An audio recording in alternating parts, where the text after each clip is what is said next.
Hello dear student, स्वागत है आपका एग्रीकल्चर केमिस्ट्री की नेक्स्ट क्लास में।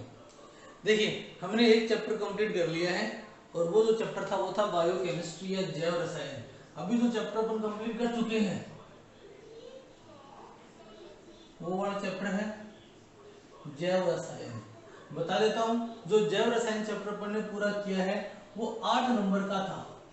बोर्ड का तुम्हारा जो 56 नंबर का पेपर होता है 56 का, उसमें से 8 मार्क्स का काम हम कर चुके हैं। चैप्टर काफी बड़ा था, काफी टाइम भी लगा है, लेकिन 8 नंबर का काम हो चुका है। ठीक है, अब देखिए जी, इसके बाद जो नेक्स्ट चैप्टर करेंगे वो होगा चैप्टर नंबर 4, आयन एक्सचेंज या आयन विनिमय। आयन एक्सचेंज या आयन विनिमय। आयन विनिमय जो पार्ट है वो छोटा है तो मार्क्स भी कम होंगे, और ये 3 नंबर का है। मतलब 56 का जो आपका बोर्ड का टोटल पेपर होता है उसमें से 8 नंबर तो इसमें से आएंगे और 3 नंबर का काम आएगा आयन विनिमय में से। ठीक है ना। आयन विनिमय थोड़ा सा आसान है। मैंने पहले भी आपको कहा था कि केमिस्ट्री का बेसिक चैप्टर एक ही है जिसमें केमिस्ट्री है। अब आपके जो चैप्टर आ गए उनमें केमिस्ट्री से रिलेटेड चीजें नहीं है, आपको कुछ डाटा वगैरह याद करना पड़ जाएगा, वो अलग चीज है। बाकी केमिस्ट्री और रासायनिक विक्रियाएं बहुत ही कम हो जाएगी। अब जो रहेगा ना वो आपका एग्रीकल्चर का पार्ट रहेगा।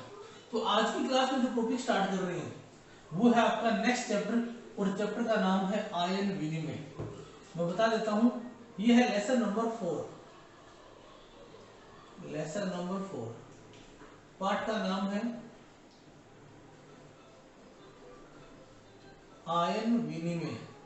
और आयन विनिमय की बोर्ड एग्जाम में जो मार्किंग होगी वो होगी 3 नंबर की, यानी 56 में से 3 मार्क्स के क्वेश्चन इसके आएंगे। 3 मार्क्स में से इसका एक क्वेश्चन जो आता है ना वो डेफिनेशन से परिभाषा का आता है 1 नंबर का, बाकी 2 नंबर के या 1 2 हाफ एंड जैसे भी मतलब मिक्स के अंदर आ जाए कैसे आ जाए, लेकिन एक क्वेश्चन जो होता है ना वो फिक्स होता है, वो अकेला आएगा। स्टार्टिंग के 13 क्वेश्चन में से एक आएगा, क्योंकि तुम्हारे जो 13 क्वेश्चन आते हैं ना वो सीधी परिभाषाओं के या सीधा वन वर्ड क्वेश्चन आता है। ठीक है ना, तो उनमें से एक क्वेश्चन इस चैप्टर से आता है आयन विनिमय या आयन एक्सचेंज।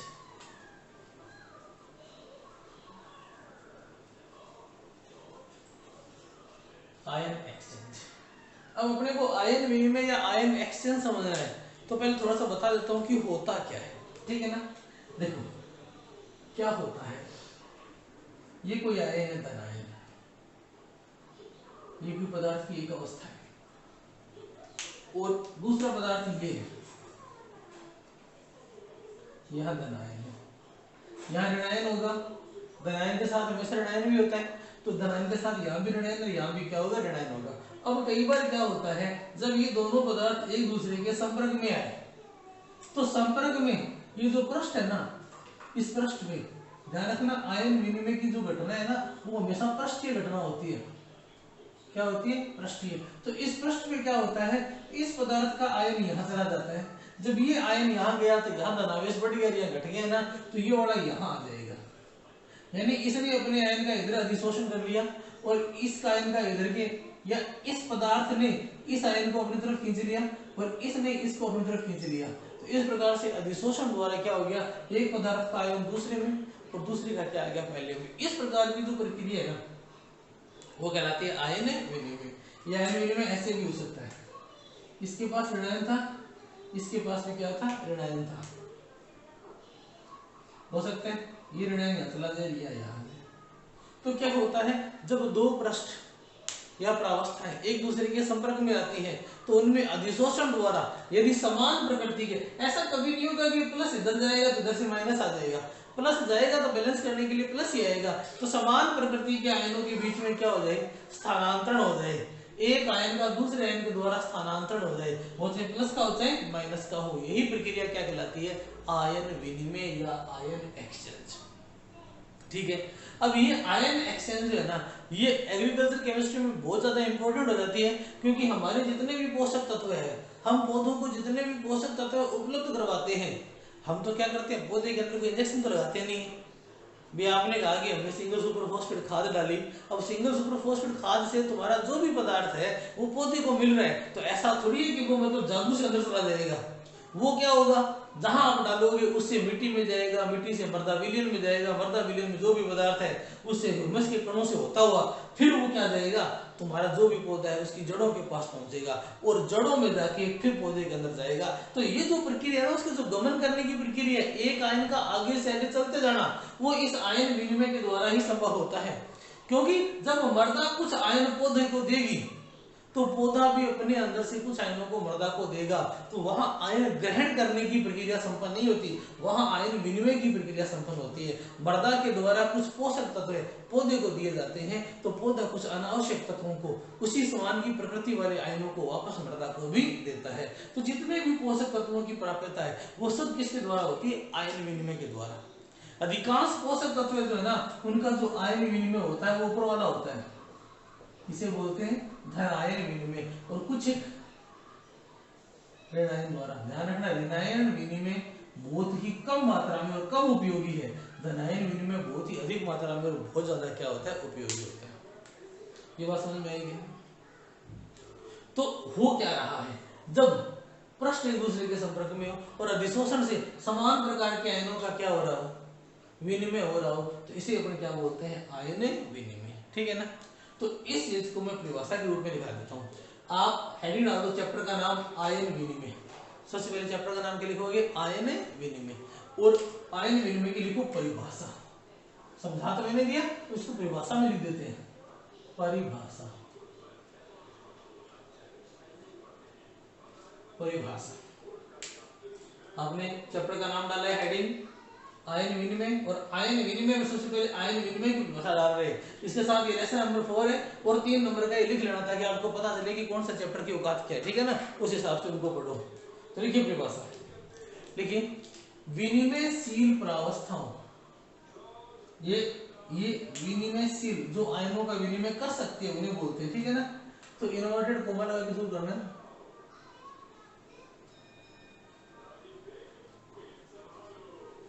विनिमयशील प्रावस्थाओं, विनिमयशील प्रावस्थाओं के मध्य, विनिमयशील प्रावस्थाओं के मध्य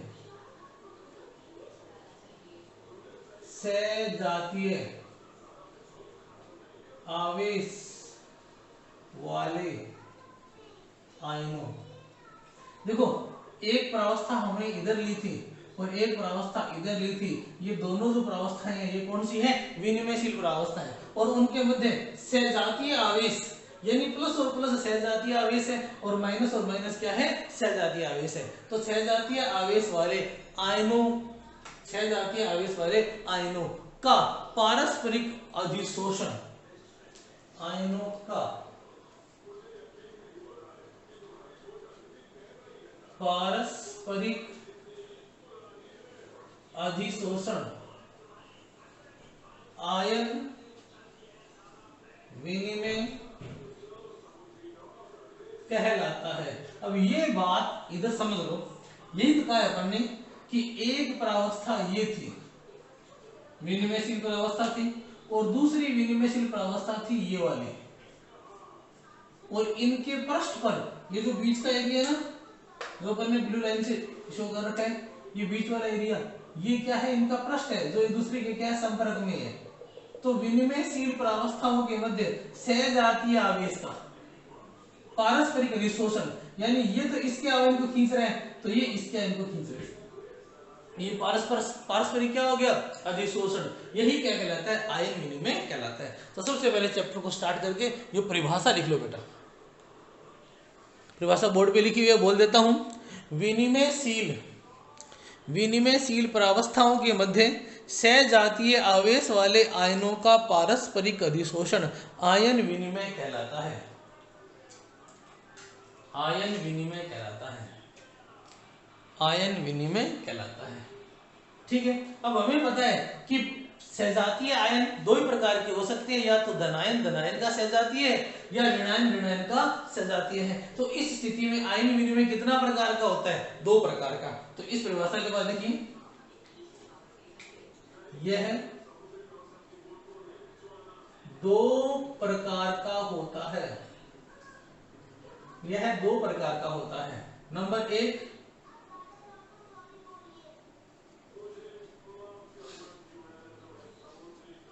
धनायन विनिमय, और धनायन विनिमय को अंग्रेजी में बोलते हैं कैटायनिक एक्सचेंज। और मैंने आपको बार बार कहा है कि धनायन विनिमय ही सबसे ज्यादा पोषक तत्वों की प्राप्यता देता है। धनायन विनिमय के द्वारा ही अधिकतम पोषक तत्व क्या होते हैं, उपलब्ध हो पाते हैं। ये इंपॉर्टेंट है। और दूसरा,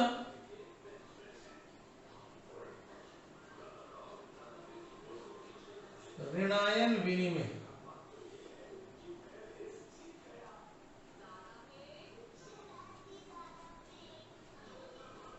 एनायनिक एक्सचेंज।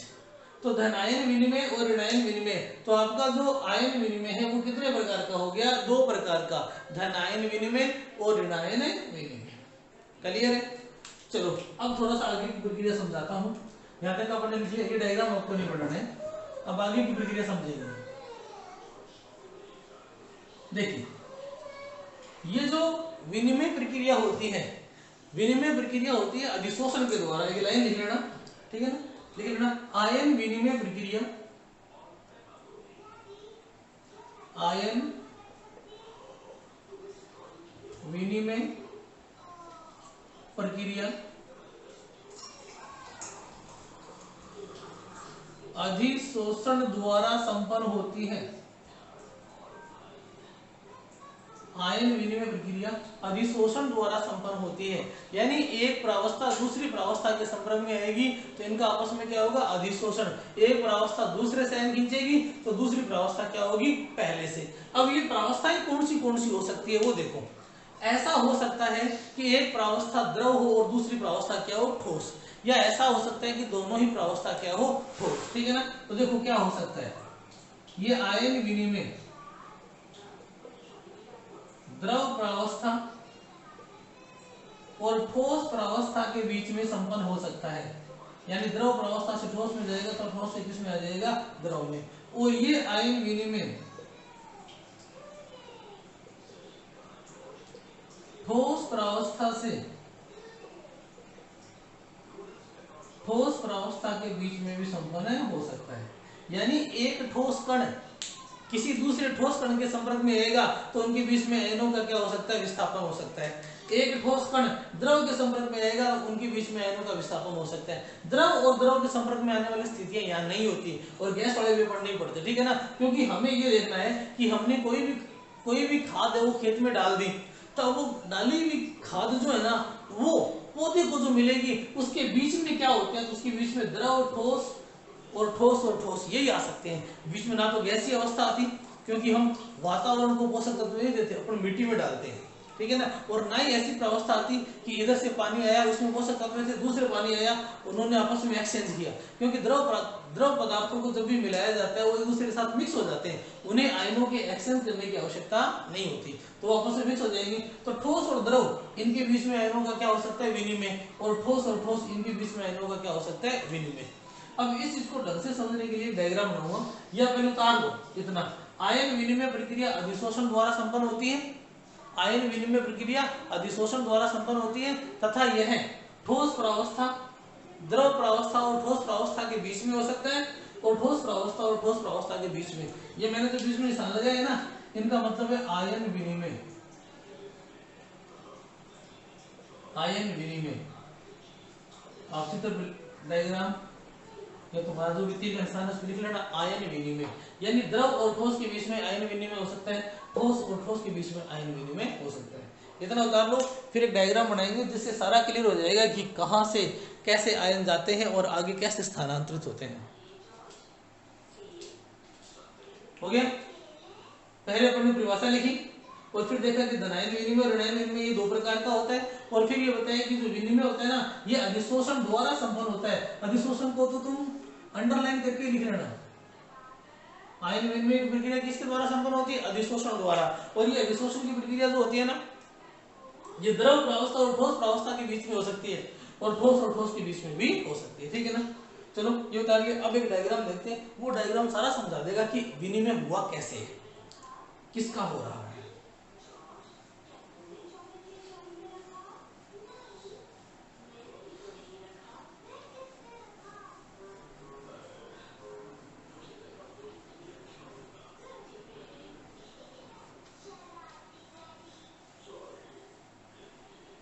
देखिए हम बात कर रहे हैं पौधे,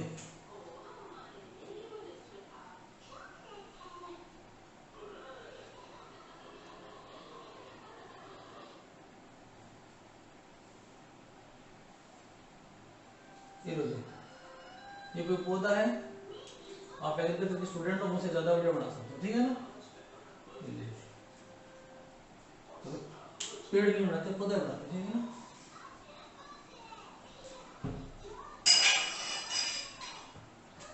पौधों में जड़ें खूब विकसित होती हैं।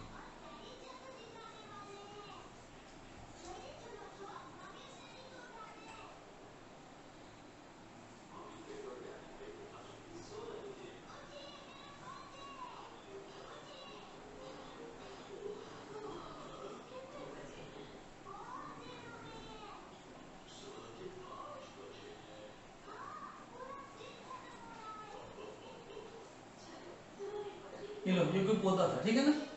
चलो अब ये पौधा, ये जो आपको दिख रहा है जमीन से ऊपर है और ये इसके नीचे का जड़ सिस्टम है, ठीक है ना। देखो ये अपना है ग्राउंड लेवल। अब देखो जी होता क्या है, जहां आपके पौधों की जड़ें प्रेजेंट है वहां मिट्टी होगी और वहां मिट्टी के कण होंगे।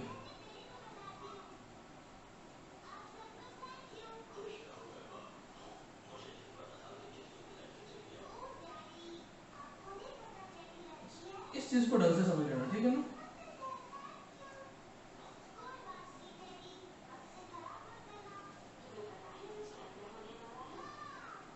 मैं दो प्रकार के कणों को बनाऊंगा क्योंकि यहाँ दो प्रकार के कण उपस्थित है। कुछ कणों को मैं लाल रंग से दिखा रहा हूं,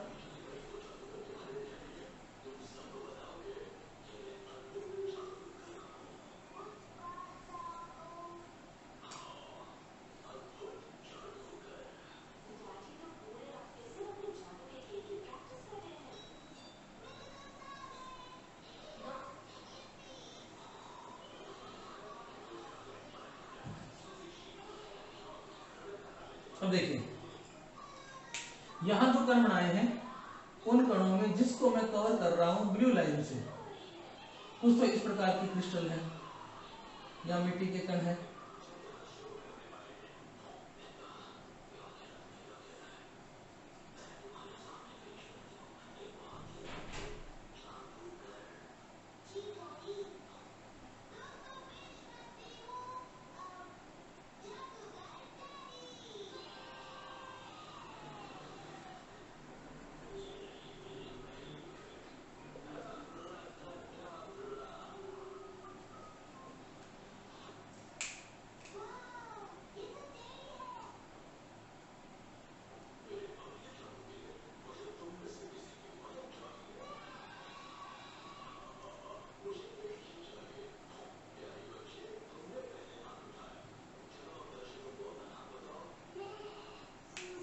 अब देखिए हमने ये जो पार्ट लिया है ये था जड़,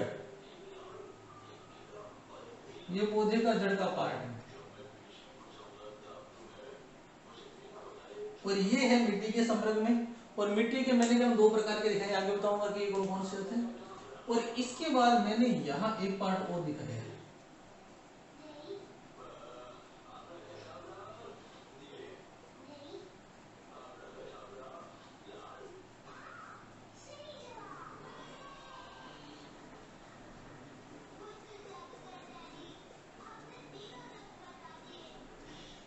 अब देखिए यहाँ तीन चीजें हैं। ग्रीन कलर, ग्रीन कलर से मैं जिसको शो कर रहा हूं, इधर बता देता हूँ। ग्रीन कलर से जिसको शो किया मैंने इस प्रकार से, एक मैंने शो किया है ब्लू कलर से और एक शो किया गया है रेड कलर से।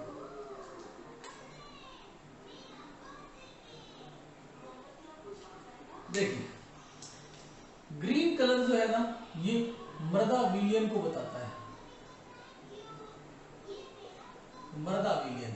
ध्यान रखना, कोई भी पोषक तत्व है हमने किसी भी तरीके से उसको उपलब्ध करवाया, वो सबसे पहले मृदा विलयन में जाता है। और मृदा का जो विलयन होता है ना, मतलब मृदा का एक संतृप्त विलयन होता है जिसमें खूब सारे आयन होते हैं, और वो मृदा विलयन इस प्रकार से पूरी मिट्टी के कणों को घेरे रखता है। तो ये मृदा विलयन हो गया ग्रीन वाला। ब्लू वाला जो है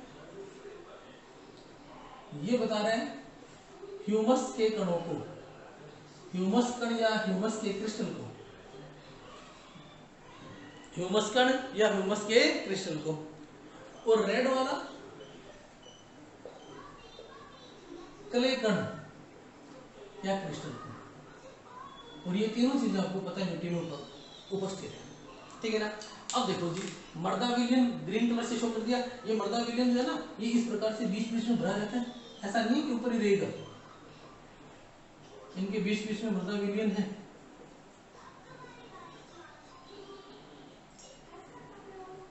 ठीक है ना, कई बार जड़ें मृदा विलयन के डायरेक्ट संपर्क में भी आ जाती है, आपको पता है ना कि कुछ जड़ें बाहर भी निकल जाती है, तो मृदा विलयन के बीच बीच में। अब देखो जी, हमें क्या करना है, हमें ये करना है कि किसी कण को यहां से ऊपर से जहां से भी भेजा, हमें इस पौधे में भेजना है। तो देखो क्या क्या हो रहा है, ब्लैक कलर से शो करता हूं। हो सकता है इस अवस्था को मैंने कौन सा लिया आपको पता है, ये अवस्था कौन सी है, द्रव है। और इधर वाली ये अवस्थाएं कौन सी होती है, ठोस। तो इस किसी धनायन को, यहाँ धनायन का ही विनिमय होता है, किसी धनायन को मृदा विलयन से यहाँ जाने के लिए पहले क्या होगा, द्रव और ठोस के बीच में क्या होगा, विस्थापन होगा, नहीं होगा, विनिमय। और फिर ठोस और ठोस के बीच में, फिर ठोस और ठोस के बीच में होता होता लास्ट में जड़ तक पहुंचेगा, नहीं पहुंचेगा। तो अगर अपन सीधी सीधी बात करें कि देखो ऐसा हुआ कि सबसे पहले आयन विनिमय हुआ यहाँ, ये था मृदा विलयन, और ब्लू कलर पर लिया ह्यूमस के कण के बीच में।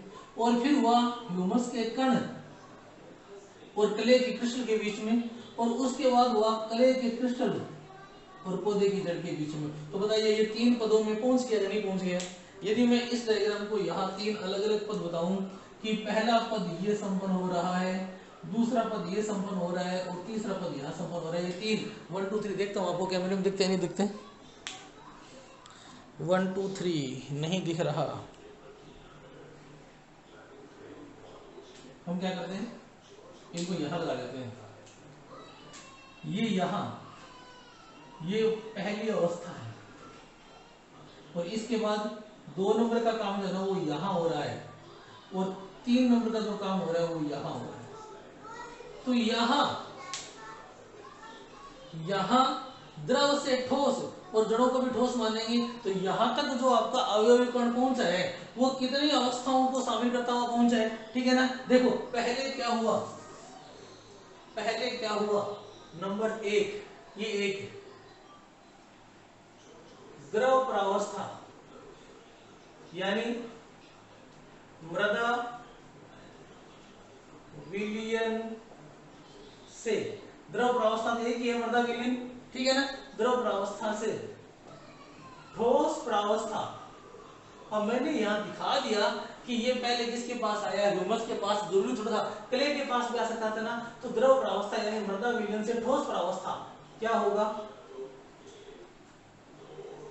ह्यूमस कण या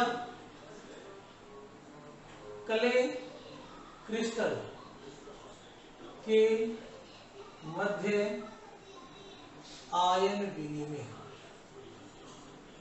पहली चीज ये होगी, ढंग से देख लो कि तुम्हारा जो भी पोषक तत्व था, उसका जो भी धनायन था, वो पहले किस में था, मृदा विलयन में था, और मृदा विलयन से ठोस में आ गया। अब ये मृदा विलयन से जिस ठोस में आया वो ठोस ह्यूमस का कण भी हो सकता है और क्ले कण भी हो सकता है। तो मृदा विलयन से ठोस प्रावस्था, मृदा प्रावस्था से ठोस प्रावस्था, यानी मृदा विलयन से ह्यूमस कण या मृदा विलयन से क्ले कण, इन दोनों के बीच में आयन का क्या हो गया, विनिमय। दूसरी प्रावस्था कई बार नहीं होती। देखो ये यहां से यहां आया और यहां से सीधा यहां चला जाए, इधर जाएगा। दूसरी प्रावस्था हो भी सकती है और नहीं भी, और वो क्या है, ठोस प्रावस्था। ठोस प्रावस्था जैसे मैंने क्या लिख दिया, ह्यूमस कण से ठोस प्रावस्था क्ले क्रिस्टल के मध्य आयन विनिमय, ये प्रावस्था होती भी है और नहीं भी होती भी। जब यहां से कण आके सीधा जड़ के पास लग जाती है, प्रावस्था नहीं होगी। और यहां से जब कोई कण आ रहा है तो आपको पता सीधा नहीं जा सकता, तो इस प्रावस्था को होना पड़ेगा। तो पहली प्रावस्था में क्या था, द्रव से ठोस, दूसरी थी ठोस से ठोस, और तीसरी प्रावस्था, तीसरी ठोस प्रावस्था। अब क्या है, ह्यूमस कण या क्ले क्रिस्टल से जड़ों के मध्य आयन विनिमय। तो देखिए ये आयन यहां से यहां तक पहुंचा तो कितनी प्रावस्थाओं को शामिल कर रहा है, 3 प्रावस्थाओं को शामिल कर रहा है। पहली प्रावस्था में मृदा अवस्था से ठोस के मध्य, दूसरी में ठोस से ठोस, और तीसरी में ठोस से जड़, ठोस से जड़। तो अगर देखा जाए तो एक्चुअल में हो क्या रहा है, क्ले क्रिस्टल तथा ह्यूमस के कण में क्या हो रहा है, आयनों का विनिमय हो रहा है। अब हम कहेंगे कि द्रव से डायरेक्ट जड़ों में क्यों नहीं जाता, द्रव से डायरेक्ट जड़ों में क्यों नहीं जाता, ये दोनों क्यों करते हैं। तो ये एक लाइन में स्टार लगा के दिखाऊंगा कि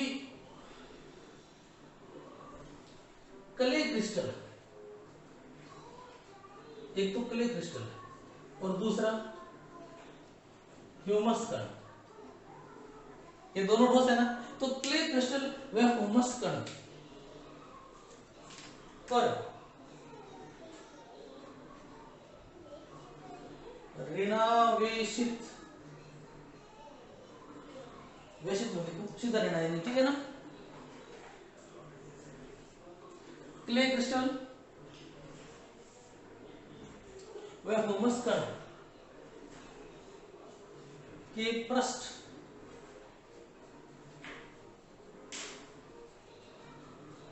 ऋणावेशित प्रकार के होते हैं, ये बात ध्यान रखना।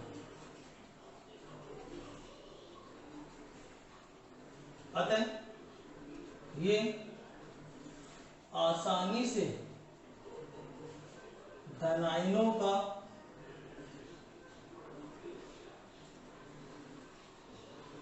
अधिशोषण कर लेते हैं, ये बात रखना भी।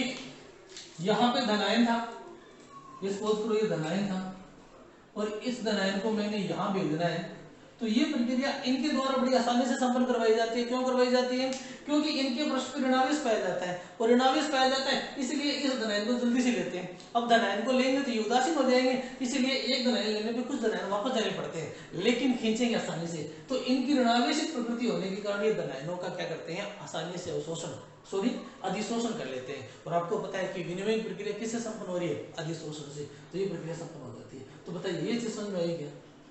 आज की क्लास में इतना ही काम करो, तुम ये डायग्राम बना लो ऐसे कैसा, और ये चीज नीचे लिख लो, कल दोबारा समझाऊंगा। आज के लिए इतना ही करना, ठीक है ना। ये डायग्राम जरूर बना होना चाहिए। कल की क्लास में इसी डायग्राम से स्टार्ट करूंगा, कल तक के लिए मैं इसको साफ नहीं करूंगा, बोर्ड पे ही पढ़ा देगा, ठीक है ना। और इसी डायग्राम से स्टार्ट करूंगा दोबारा समझा के। तो तुम अभी 2-4 मिनट के लिए मैं क्लास बंद नहीं कर रहा हूँ, आराम से डायग्राम बना लो, ठीक है ना। ध्यान रखना यहाँ क्या क्या चीजें संपन्न हो रही है। यहाँ मृदा विलयन और क्ले के क्रिस्टल या ह्यूमस कणों के बीच में क्या हो रहा है, आयनों का विस्थापन, अधिशोषण के द्वारा आयनों का विनिमय। फिर क्ले और ह्यूमस कणों के बीच में भी क्या हो सकता है, आयनों का विनिमय। और फिर क्ले या ह्यूमस कणों से पौधे की जड़ों के बीच में क्या हो रहा है, आयनों का विनिमय। तो इस प्रक्रिया द्वारा लगभग 3 पदों के द्वारा तुम्हारा जो आयन है वो मृदा विलयन से पौधे की जड़ों तक पहुंच जाता है, ठीक है ना। मैं लिख देता हूं, यह है पौधे की जड़,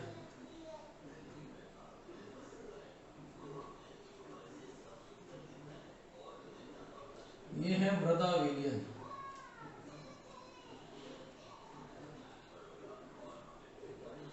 और यहां जो लिखा होना ये है ह्यूमस कण वह क्ले क्रिस्टल ये एक दूसरे में इस प्रकार से गूंथे हुए से रहते हैं, पता ही नहीं चलता कि कहाँ किसके पास जा रहा है। हमने अलग अलग कलर से शो कर दिया, ठीक है ना। ओके बाय, आज के लिए इतना ही, थैंक यू।